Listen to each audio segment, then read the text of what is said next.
He just came down that 20-mile intense twisty, and that has to be some of the most intense driving I've ever done in my life, just because we're towing this massive 20,000 pound trailer behind us, and there's just no room for air the whole way. Yeah. So I mean, job. yeah, well, a little bit of luck too, but it was fun.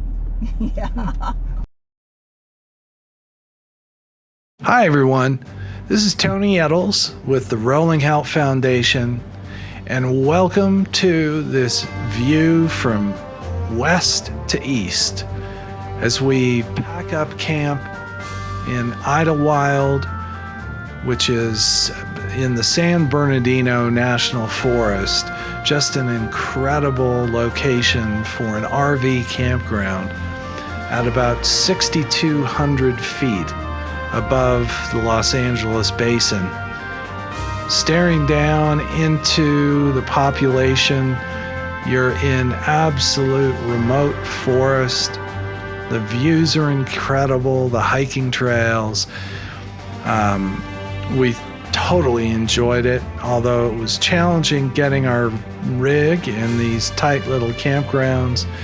It was finally time to leave and begin what would be a 6-day journey from LA all the way to Denver.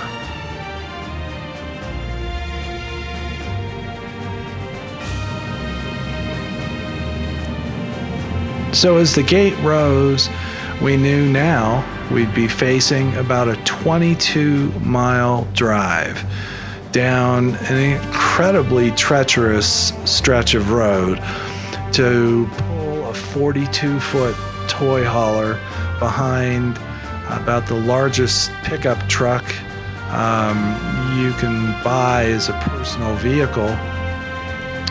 Between the two, we're looking at about 50 feet of metal, 20,000 pounds, over 20,000 pounds actually, rolling down this incredibly twisty, tight road. Now, I was a motorcyclist for over 20 years, and I know dangerous roads, and this is definitely one of them. And the fact that RVs are running up and down this thing is just amazing. I mean, I'd love to ride it on a bike, but this was nothing but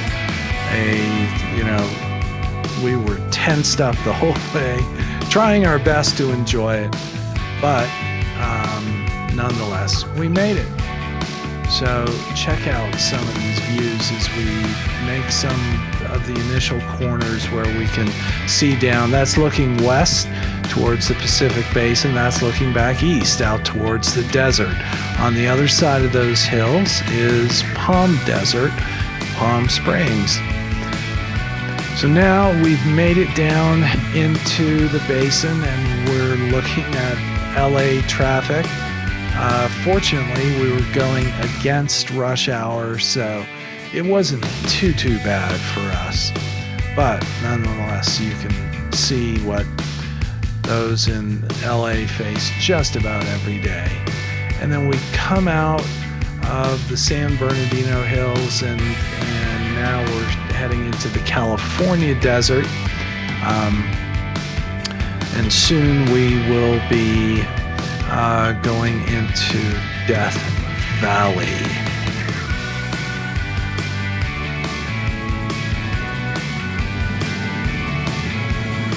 There it is. So the temperatures rose. Actually, a cold front came through just ahead of us leaving, and so the desert didn't get over 100 as it was. It was about 105 when we drove in from the east. It was in the 90s, low 90s, certainly a lot hotter than it was in California. And then we hit the Nevada border. Surprise, surprise. The first casino is literally right on the California-Nevada border. And then into Vegas. We stayed just a couple of nights at a campground literally inside Vegas, a casino a short walk away. Not what you'd call a rustic, idyllic campground, but a place to park your RV while in Vegas.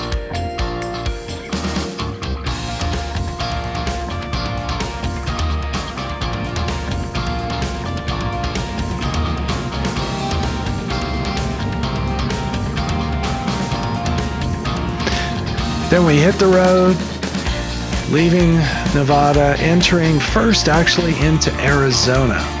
There's a short stretch that you go to when you're traveling from Utah to Nevada of Arizona, and it's actually a lot of gorgeous canyons in the Virgin River Park area.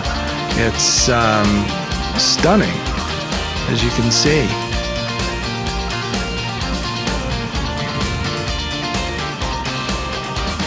The speed limit slows, I believe, to 55, and then once you hit into Utah, it's back up to 80, but of course not in these canyons. But as you can see, it is the first canyonland area that we go through when you're heading east. Of course, the most profound, prolific are in Utah. We'll catch those in a minute.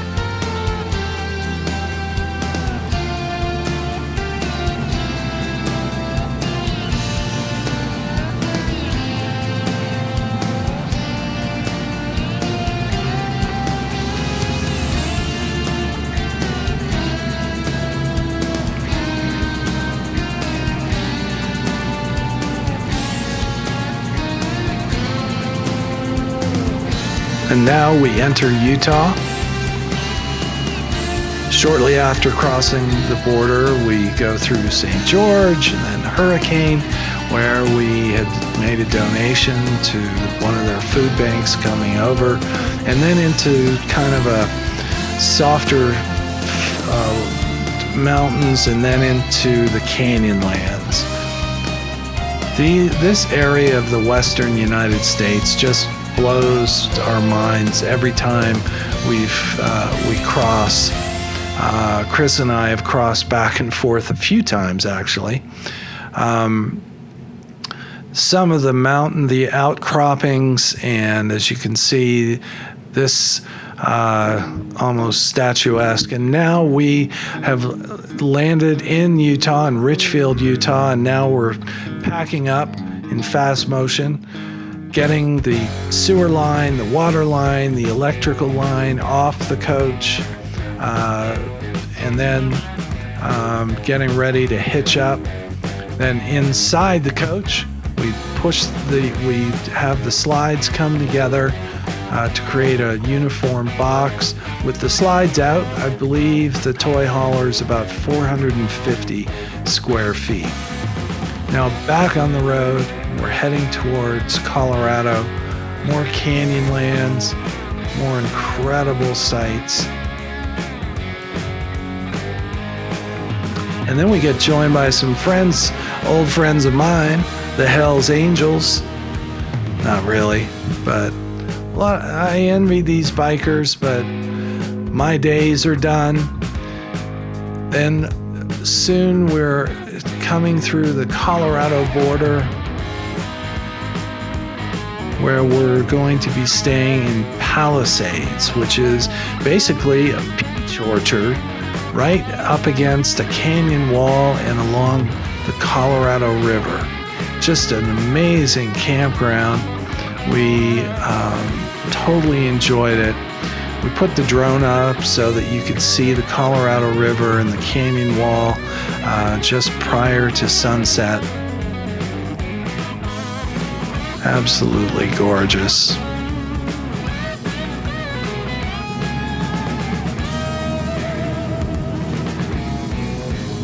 And there you can see all our RV neighbors parked amongst each other. It's a community, and we have totally embraced it. We meet some of the coolest people, really enjoying full-time RV life. And when you're staying in places like this, it's really not hard to imagine why.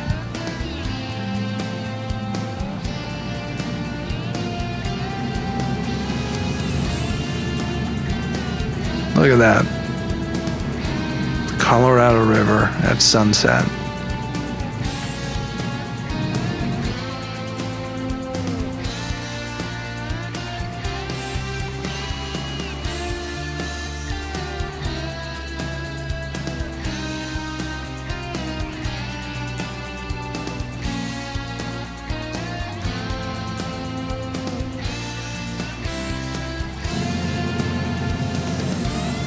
What a wonderful evening we had, not knowing that we would wake up in the morning and find that we had an electrical connection that wasn't working, so I was finally able to fix it, but it precluded us from leaving, so we had to kind of book it across the Continental Divide in order to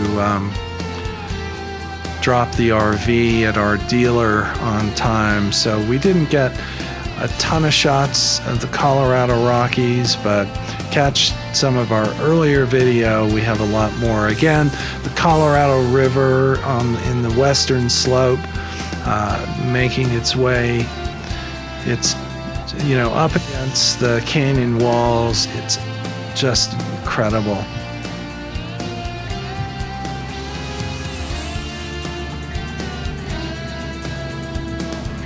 Now we're into Glenwood Canyon, and we caught some rafters out. Rafting in Colorado is just a blast. It always depends on the water level and the speed of the rivers, but this section is usually pretty safe and usually occupied at this time of year with the snow melt still pumping the river along. Glenwood Canyon is just a feat of human brilliance to run these two directions of highway through this tight canyon for Interstate 70 is really amazing. And it seems to fit. It doesn't seem like it's too intrusive. And the bottom line is it gets us and commerce and truckers and so on through this section of the state. Now we are coming down Vail Pass. Vail Pass is a real tough one. The roads are in terrible condition. Frankly, Colorado highways are the worst of any of the western states that we travel. And given the amount of vehicular tourism, you'd think that our roads would be in excellent shape to invite tourists in, but they're not. I guess because of the climatic changes and so on, it's real tough. And then finally we made it up through the Continental Divide, crossing the Johnson Tunnel, and then down into Summit County, and this is Lake Dillon. Surrounded by a number of ski resorts, Keystone, Breckenridge, Copper Mountain, and so on. This is what it's like in the springtime. It's an amazing place year-round.